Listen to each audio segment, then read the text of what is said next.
Yeah. How the heck are you, man? What's up, brother? How you doing?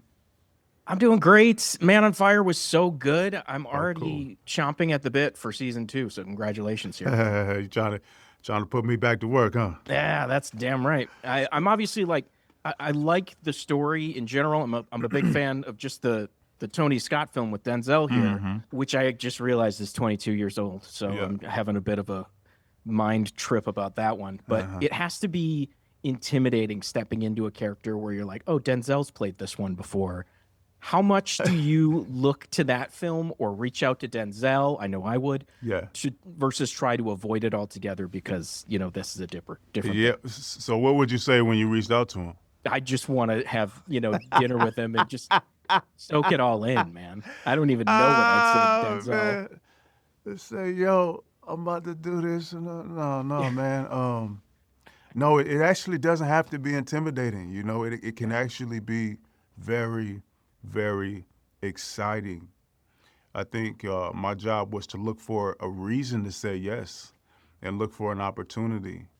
And once I do that, which I did, then I can just fly, and if anything, you know, I can look at those other performances, the other iterations, and I can say what worked. Why did the fans like that so much? Why do people gravitate toward that?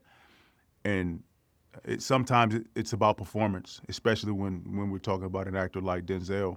But when you pull it apart even more, it's like, oh, they like the heart, they like the heart and the soul.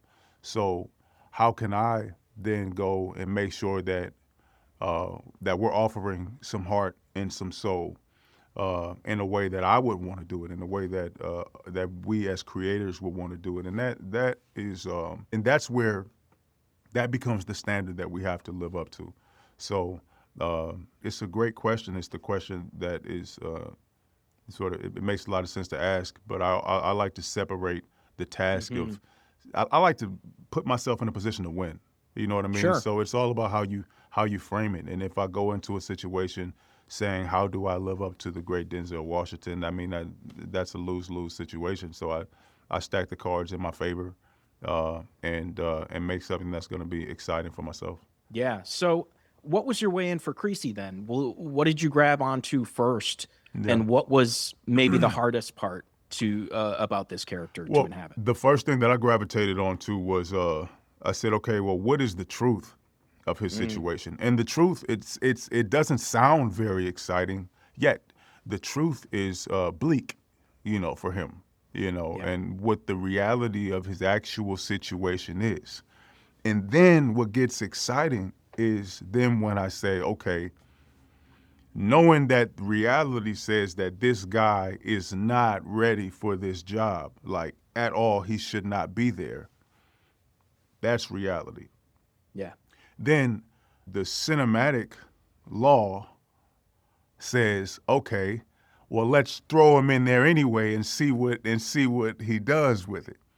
That's where it came alive to me, was taking this person who should not be in that circumstance and putting them in that circumstance anyway and seeing how he survives. And that is where the show comes alive. That's how you get the shootouts on the tarmac and the big drunk fights that's how you get a guy flying a plane.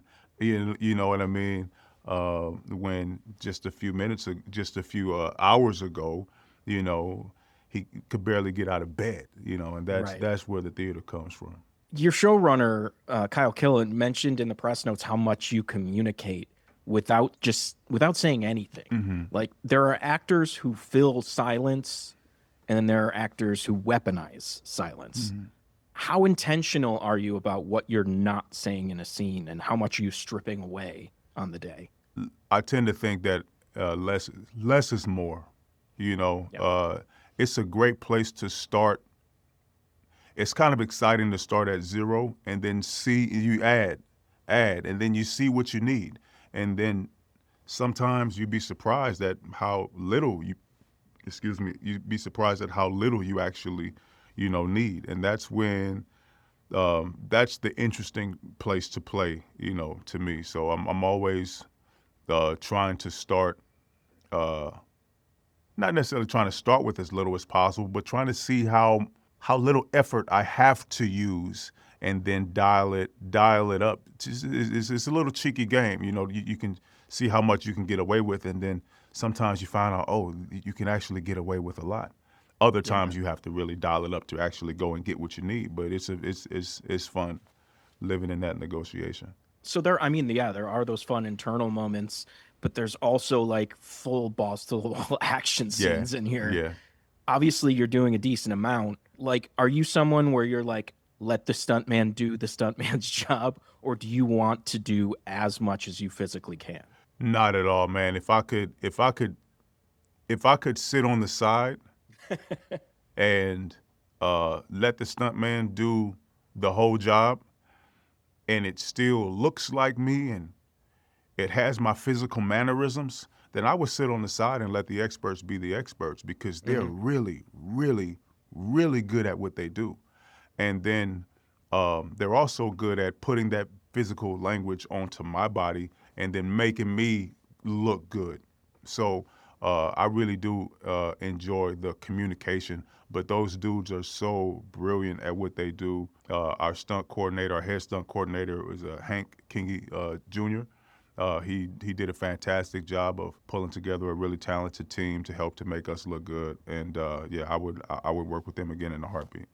You've done action before, obviously, but Yeah. this feels like action that's like gritty and tied to grief and trauma. Yeah. So, does that change how you approach those sequences physically because it's so tied to his trauma? Yeah, I do a bit. There's a scene in the first episode where Creasy he's sort of struck out again, and he's had 5 or 6. My acting teacher says 7 is always the number. That's the number in your head. That's how many drinks. Always 7. Because you just get straight to the point. So he has this scene where he's had his 7 drinks, and he just wants to feel something. He just wants to either hit something or be hit. And then somebody comes, the perfect person comes, and they try to take his wallet. What they do that for? You know what I mean? And it just gives him an opportunity to just come alive and to feel something for a moment. So the emotionality of the circumstance always come before the action. If I'm gonna throw this punch, why throw a right instead of a left? Why throw a hook instead of a straight? That's a really exciting way that allows me to do what it is that I love to do as an actor while still honoring the physical, aspects of what we're undertaking as well. And then, I mean, there's a relationship that's obviously central, even in the movie, like Dakota and Denzel. That's like the heart of the movie, and in here, it's your relationship with Poe. Yeah. I mean, obviously, it's the heart of the show, but it's not just protection. Like you need to protect her. It's almost like she's forcing him to confront parts of himself that he's buried. Was the age change because she needed to be more confrontational with him? And did that dynamic kind of unlock more for you? I actually don't know why Mm, why that was the decision that was made. I know that Billy came in and she did a fantastic job of playing the different tones of this character. We needed someone who could be who could be a voice of reason, who could be yeah. sort of the voice of Rayburn, her father when he wasn't there. Someone who can remind Creasy of family and the family connection, but at the same time had a complete helplessness and vulnerability. All of a sudden bestowed upon this otherwise very strong-minded, strong-headed character. So Billy came in and I think she really knocked it out of the park. She was always prepared. She asked the best questions, and yeah, hopefully all of the relationship building that we did together, it comes off on screen. Absolutely. The whole team works well, No, like it's cool. together. It's really cool.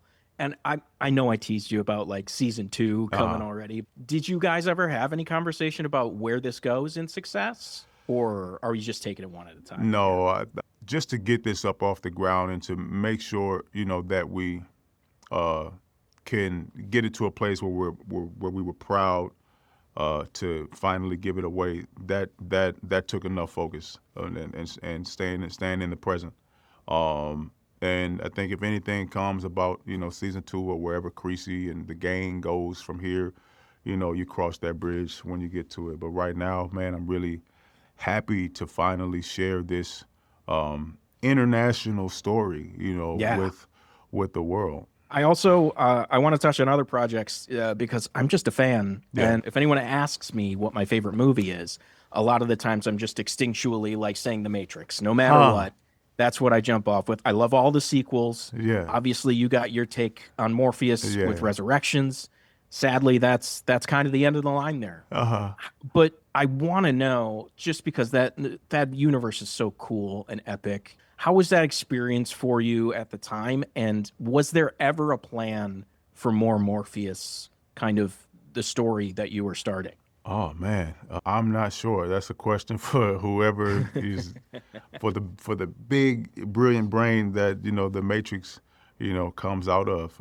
But we were in Berlin and we're shooting this epic film, and I had never been in Berlin before, so I was getting education on the world and stepping into that brilliant mind of Lana Wachowski and what we were creating. So it was a good time. Yeah, I love that one. I'm also super happy to hear like we're getting more Simon Williams. A lot of people were like, they're delaying this because it's bad, and then when it came out, everyone's like, this is awesome. So, like, I mean, Wonder Man season 2, it's this great little corner of the MCU that hasn't been explored, and I Yeah. love the dynamic between you and Trevor and how much that became the show. Yeah. First of all, how great is it to share a scene just with Ben Kingsley and have that experience of what that brought to the show? Boy, I mean, he makes the job easy. Yeah. I think, and he said, good actors make their scene partners look good. And we were just really bouncing off of each other with a mutual respect and appreciation for the craft. And Wonder Man was I'm really really glad to be a part of that. It's been a great conversation, and people really, I think they really felt seen in that. Hopefully. They also feel seen and have a sense of escapism from what we're giving out, today with Man on Fire as well. Yeah. So are we going to see Simon embracing his powers in season 2, or is he still just avoiding at all costs? I have they don't talk to me soon enough about these season 2 decisions, but I get the feeling that even if they did, that I probably have to, play it close to the vest. Yeah. But so you don't that know is- if he's even going to pop up before season 2 or anything like that. No, I don't. I happen to not know. I happen to not know. I think I believe you. Yeah. You're also going to be doing, I mean, you already shot it, Tarantino and Fincher's Cliff Booth movie with Brad Pitt. Your look is awesome in the trailer, by the way. Thank you. How was that experience? And did you like nerd out in those situations? Did you get the full Fincher treatment, like the 50 take sequences and all that? You're thinking about No, I'm not thinking at all. I always find myself in these situations where, I'm limited on what I can say. Oh, I see. Yeah. That's what that was. But yeah, I'm excited for, when we do get the opportunity, to talk a bit more about that. I'd be excited to, to come back and talk about what that experience was like. It was utterly unique. And yeah, we'll be excited to share by the time that we can share. Awesome. Can't wait for later this summer then. Man on Fire hits Netflix on April 30th. They're giving me the wrap. It's awesome. Yeah. Thank you. I really hope we get more of this and cool. more of Wonder Man and all the stuff, man. It's Thank really, you very really much. I appreciate you.